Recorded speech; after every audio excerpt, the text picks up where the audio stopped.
Assalamualaikum. Assalamualaikum dan salam sejahtera. Khabar semua. Bismillahirrahmanirrahim. Alhamdulillahirabbil alamin. Wassalatu wassalamu ala asyrafil anbiya'i wal mursalin wa ala alihi washabihi ajma'in. Asyhadu an la ilaha illallah wa asyhadu anna Muhammadan abduhu wa rasuluh. Assalamualaikum Fatin. Saya live dua ya, Facebook dan juga Instagram. Okey. Apa khabar semua? Aisyah, Norin, halo, apa khabar? Assalamualaikum, salam Din.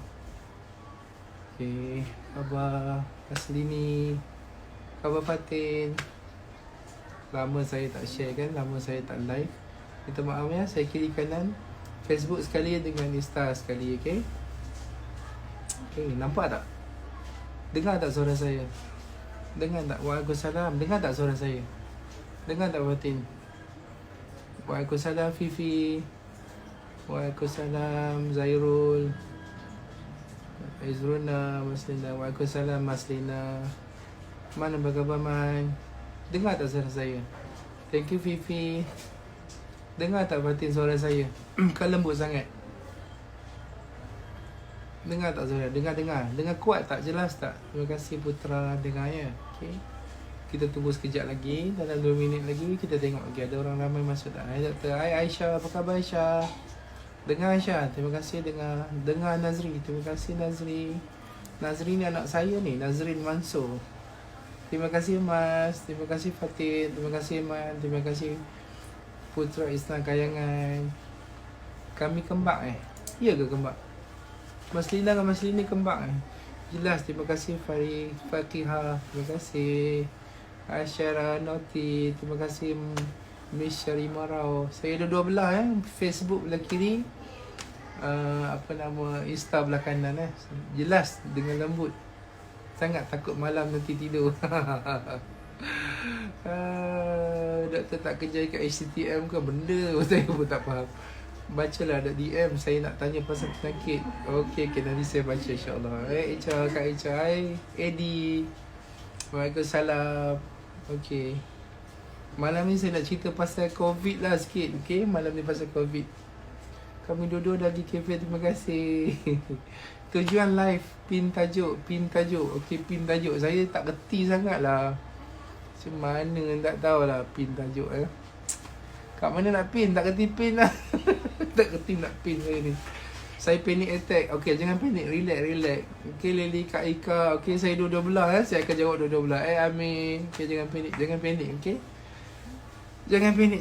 Relax. Okey, jangan panik. Alright. Okey, cepat nak dengar. Okey, kita dah mula sekarang. Kita boleh mula sekarang Tajuk malam ni adalah 18 minit kan? Okey. Okey, malam ni saya cerita pasal COVID Selepas ni saya akan share topik by topik. InsyaAllah kita buat tak lama 18 minit supaya kita boleh dengar. Dan juga saya pun tak ambil masa banyak. Dan juga kita boleh dengar selepas live tu pun kita tak ambil masa banyak juga. Okey. Ya, cuti. Okey. Malam ni saya akan cerita pasal COVID. COVID tu sebenarnya CO tu adalah corona. COVID asal COVID-19 tu CO tu adalah corona. VI tu adalah virus. Okay. D adalah disease, penyakit lah Dan 19 tu adalah tahun dia dijumpai ataupun dia mula melarat iaitu 2019. Jadi COVID-19. Itulah punca nama dia. Okay. Dia adalah sejenis virus yang baru. Virus ni asal kita dengar ceritanya dia adalah perumah dia asal adalah binatang berkelawar ataupun dan ada kata yang binatang macam kucing dan sebagainya. Perumah asalnya adalah binatang, jadi dia tidak memberi masalah kepada binatang. Tetapi bila dia merebak kepada manusia, dia memberi penyakit kepada manusia. Okay? Dan perumah dia yang baru ni adalah pemerumah yang baru adalah manusia, iaitu kita. Jadi dia membiak di dalam badan kita. Dia punya lifespan dia punya kehidupan dia kalau dia tak merebak kepada orang lain, dia boleh mati. Dia akan mati dalam masa 14 hari. Jadi saya nak cakap pada malam ini, kenapa kita kena kuarantin 14 hari, dan kenapa kita buat kerajaan buat untuk kita jangan balik kampung dan kita disekat ataupun kita panggil dia apa yang sekarang kita panggil tu partial lockdown, supaya kita jangan pergi ke mana-mana. Kerana apa tahu? Kerana COVID-19 ni dia adalah sejenis virus. Dia akan masuk ke dalam bahagian badan kita melalui hidung, mulut dan juga mata. Okey. Jadi siapa-siapa yang kena dengan jangkitan kuman ni, dia akan terus ke bahagian tekak. Selalunya bahagian yang pertama yang kita kena adalah bahagian tekak. Simptom yang pertama selalunya orang akan kena adalah sakit tekak. Sakit tekak, bukan demam lagi ya, sakit tekak. Dia akan sakit tekak sikit-sikit, tak selesa. Lepas 2 hari, 3 hari, lepas tu sakit tekak dia makin lama lagi teruk sakit tekak. Selepas tu baru ada simptom-simptom yang seterusnya. Dia akan jadi demam, rasa macam sakit-sakit badan, sakit-sakit sendi. Rasa orang yang kena jangkitan kuman, sekiranya badannya lemah macam orang tua, dia akan cepat demam. Dan kalau orang yang macam agak muda, dia akan rasa lemah-lemah, rasa macam lesu-lesu, rasa tak larat dulu, rasa letih-letih, rasa macam nak demam. Okay? Lepas tu ada juga yang akan rasa loyo-loyo, nak muntah dan cirit-birit. Dan temperature dah start nak naik lah. Hari keempat dan kelima temperature akan start naik 37 lebih.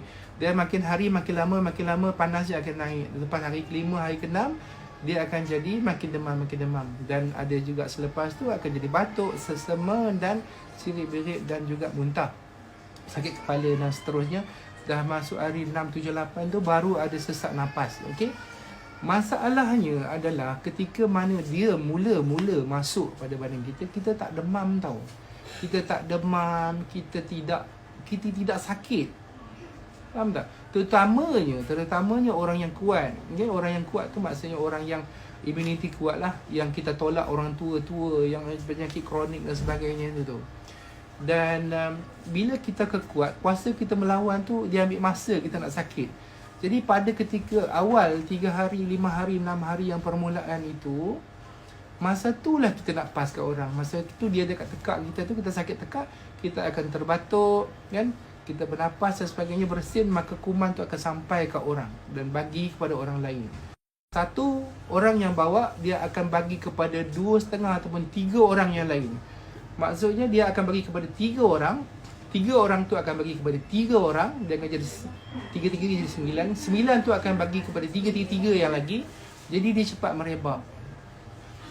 Cara rawatan dia, penyakit COVID ni, sampai sekarang kita tak ada lagi spesifik ubat untuk dia, dan kita tidak ada vaksin lagi yang khas untuk dia.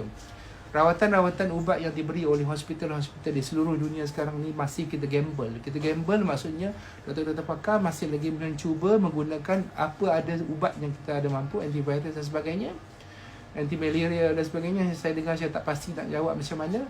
Kita try and error. Tak ada lagi khas ubat ataupun vaksin untuk merawatnya. Siapa kena, hospital, sama ada dia survive ataupun dia meninggal. Itu je. Okay? Dia akan sesak nafas, lepas tu tak boleh bernafas, kena pakai intubator dan kena intubate dan juga pakai mesin untuk bernafas. Okay? So sekarang ni, macam mana kita nak merawat dia? Kita memang tak boleh rawat dia. Kita tak boleh rawat dia. Kita tak boleh vaksin diri kita. Jadi macam mana kita nak buat? Apa yang China buat, apa yang Itali buat, ada pun negara-negara lain yang semua buat. Kita terpaksa mematikan dia. Kita tak boleh matikan dia dalam badan kita. Kita terpaksa mematikan dengan cara dia mati sendiri. Okey? Contoh, satu orang, dia akan pas kepada 3 orang. Kita pastikan satu orang tu tak pas kepada orang lain. Dan kuman tu akan mati sendiri dalam masa 14 hari. Dia tak ada perumah baru dan dia mati. Faham tak? Jadi apa yang kita nak buat sekarang ialah dengan menjarakkan diri kita, kerajaan buat tu, undang-undang yang KKM buat tu adalah untuk memastikan supaya kes tu tak meningkat. Supaya kuman tu last sekali dia mati sendiri. Faham tak? Bila dia tak berjumpa dengan perumah baru, dia tak berjumpa dengan orang baru, maka dia akan mati macam tu je. Contoh orang tu disyaki positif. Satu lagi saya nak cerita ada kes COVID positif dalam badan dia, kita cek negatif. Maksudnya kita cek negatif, tapi dia tak semestinya 100% negatif. Sebab kuman ni dia agak special jahat sikit. Ada yang kes yang positif, sebenarnya kita cek dia, kita jumpa dia negatif. Faham maksud saya? Yang negatif tu tak semestinya negatif. Yang negatif tu kadang-kadang dia masih ada kuman dalam badan dia. Dan orang tu dah dibebaskan ataupun dikuarantinkan, dia masih lagi boleh spreading. Itu yang masalahnya kuman ni. Jadi kita rasa kita sihat. Kita rasa kita kuat. Kita rasa kita belum kena demam. Kita belum ada batuk, sesama cikit-bikit. Kita nak balik kampung. Bila kita balik kampung, kita pergi balai polis beramai-ramai nak ambil surat. Kita berebut pergi pasar raya untuk beli makanan dan sebagainya. Kita berkumpul beramai-ramai dekat bus stop. Kita beli dekat bus station. Kita pergi semalam balik kampung beramai-ramai dekat RNR dan sebagainya. Kita akan berjumpa dengan ramai orang. Jadi kat situlah orang yang akan pas kepada seorang dan kepada seorang dan kepada seorang. Faham tak? Jadi itu yang saya nak sebut. Kita sepatutnya kena tahu bahawa kita jangan bagi virus ni survive. Kita kena matikan dia kat tengah jalan. Kita tak boleh matikan dia kat badan kita. Sebab ubat dia tak ada. Vaksin dia tak ada. KKM dengan staff doktor semua sangat-sangat susah hati. Sebab kita tak ada ubat untuk dia sebenarnya. Kita more on life support. Kita masukkan air. Kita try and error bagi antivirus. Dan harap orang tu kuat dan baik sendiri. Itu je. Jadi kita nak matikan kuman tu tak boleh mati dalam badan kita. Faham? Kita nak matikan dia dengan tengah jalan. Maksudnya bukan tengah jalan raya. Kita nak dia cari perumah baru dan tak jumpa. Dan lepas 14 hari kuman tu mati. Faham tak? Saya ulang sekali lagi Kita nak kuman tu yang ada dekat seorang A ni tidak sampai kepada B dan tidak sampai kepada 3 orang lain. Sebab tu kita kuarantinkan dia. Kita jangan bagi kita dekat dengan dia 1 meter. Jangan dekat 1 meter. Jangan dekat dengan orang dengan 1 meter. Jarakkan 1 meter jauh. Dan orang-orang yang ada batuk sesama protect. Kan kita sebenarnya orang yang tak kena tu tak apa-apa sangat. Tapi kita apalah kita nak protect kan. Tangan jangan sentuh. Jangan sentuh orang. Selalu basuh tangan, pakai sabun, pakai sanitizer, pakai penutup mulut dan jarakkan kita 1 meter lebih. Supaya kita nak kuman itu tak sampai kepada orang lain dan dia mati di tengah jalan. Jadi dan on that matter, maksudnya kita nak matikan kuman tu di tengah jalan supaya jangan sampai kepada orang lain dan tak merebak dan tak merebak dan tak merebak. Maka nanti lama-lama kes-kes yang lama akan baik dan tidak ada kes-kes yang baru. Faham maksud saya? Jadi apa yang kita buat sekarang semuanya adalah untuk mematikan kuman itu di tengah jalan, bukan matikan dia di dalam badan kita. Sebab tidak ada ubat untuk COVID-19 sampai sekarang. Tidak ada. Kita menggunakan teknik untuk mematikan kuman itu di tengah jalan dengan cara supaya dia tidak melompat kepada orang lain. Kalau kita duduk dekat, kita pergi orang ramai-ramai, dia akan melompat ke orang lain. Orang tu balik kampung, jumpa mak nenek dia, tok dia, mak dia, dia akan lompat. Orang kampung semua tua-tua lagi senang kena, lagi senang berjangkit dan senang menyebabkan kematian. Faham tak? Dan itu yang berlaku dekat dengan Wuhan, dekat Itali, bila mana kerajaan dia kata jangan balik kampung, dia balik kampung. Sebab tu ia kematiannya meningkat. Sebab orang tua yang meninggal tu banyak kes. Orang daripada bandar bawa ke kampung. Faham tak? Jadi apa yang kerajaan KM buat sekarang adalah untuk supaya kita jangan paskan dia kepada orang lain. Supaya kuman tu mati di tengah jalan. Kita kena bersama-sama matikan dia di tengah-tengah jalan. Kita tak mampu matikan dia di dalam badan kita. Tak mampu matikan dia. Faham? So, kalau setakat kita nak basuh tangan kita menghalang dia masuk badan kita, tapi dia masih ada lagi juta-juta, million lagi di dalam badan kita yang orang tu boleh bawa. Faham?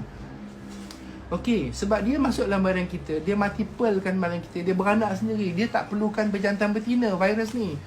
Dia tak perlu. Dia masuk dalam badan kita, dia gunakan sel badan kita, dia multiply sendiri. Okey, so kalau saya harap kita semua faham bahawa teknik sekarang yang kita gunakan adalah untuk mematikan kuman itu. Bersama-sama kita matikan dia supaya dia mati di tengah jalan dan tidak ada lagi perumah baru. 14 hari dia mati. InsyaAllah 14 hari dia mati. Okay, sebab tu kita kuarantin kat rumah 14 hari supaya dia tak ada perumah baru. Kalau tak ada perumah baru, dia akan melompat orang baru dan dia akan merebak kepada orang baru. Dia akan jadi lebih banyak dan lebih banyak dan lebih banyak. Okay, so kalau mana yang ada sekarang, kita kuarantinkan dia, orang lain selamat insyaAllah. Dan kuman tu lama-lama dia mati. Dia duduk dalam badan kita pun lama-lama 14 hari dia akan mati. Faham? Faham? Jadi kita support lah. Kita support kerajaan. Kesian kat doktor-doktor. Faham? Saya pun sedih kak. Saya pun kena kerja. Faham? So saya pun kena kerja juga. Saya pun kena tengok orang sakit juga. Kalau diikutkan saya pun malas juga. Takut juga. Sebab saya nak balik rumah tengok anak-anak semua kan. Bini-bini kita. Dan saya juga kemungkinan dapat dijangkiti. Dan juga saya boleh pas kepada pesakit-pesakit yang lain.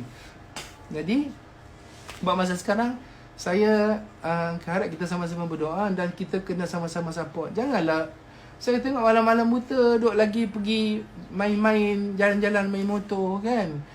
Alright, so kita elakkan diri kita. Kalau apa-apa hal pun nak pergi beli makanan ke, kita jarakkan diri kita, pakai mask. Jangan pergi ramai-ramai, jangan bawa anak-anak, jangan pergi berpesta-pesta, jangan pergi sana. 14 hari kita matikan kuman tu, kita harap dia mati di tengah jalan. Kuman tu akan mati dalam masa 14 hari insya-Allah. Jangan bagi dia beranak kepada orang lain. Dia beranak kepada orang lain. Dia akan automatically beranak ke tempat orang. Jadi kita jangan bagi dia beranak. Itulah satu cara nak mematikan kuman tu. Itu saja satu cara je. Tak ada cara lain, antivirus ataupun antibody ke benda, vaksin semua tak ada lagi buat masa sekarang. Kitalah orang yang akan mematikan kuman tu dengan secara natural. Okay? Alright? So buat masa sekarang ujian saringan yang kita ada kat hospital-hospital, kita ada very limited. Kita tidak ada buat semua saringan. Apa tanda-tanda yang anda perlu ingat? Nombor satu, kalau sekiranya kita ada bermula dengan sakit tekak dan sakit tekak kita makin teruk. Nombor satu, kita kena ingat sekiranya kita, kawan-kawan kita ada cerita bahawa dia dah kena. Okay? Kawan-kawan kita selalu kena. Bila kita dengar dan kita pernah ada rasa jumpa dengan dia, kita pergi check. Dan saya minta sangat siapa-siapa yang pergi jemaah-jemaah tabligh yang pergi dekat masjid Sepetani Baru ni, kawan-kawan dan saudara, jangan takut. Kita tak akan bunuh dia, kita tak akan tangkap masuk penjara. Kita cuma nak memeriksa dia dan merawat dia dan memastikan dia tak bagi kepada orang. Janganlah takut, tak takut. Kita tak marah pun, tak marah. Kita nak dia datang. Kita nak dia tak pas kat orang. Faham? Okey? Sebab semua orang takut sekarang ni. Semua orang takut. Seluruh dunia takut. Dulu kata Trump tak takut. Trump pun takut dah sekarang. Trump tu duduklah Tuan Trump dah sekarang. Semua orang takut. Okay? So sekarang ni kita tak perlu salahkan siapa-siapa. Kita sama-sama pakat. Kalau kita jumpa siapa-siapa kat luar, kita sampaikan bahawa kita jangan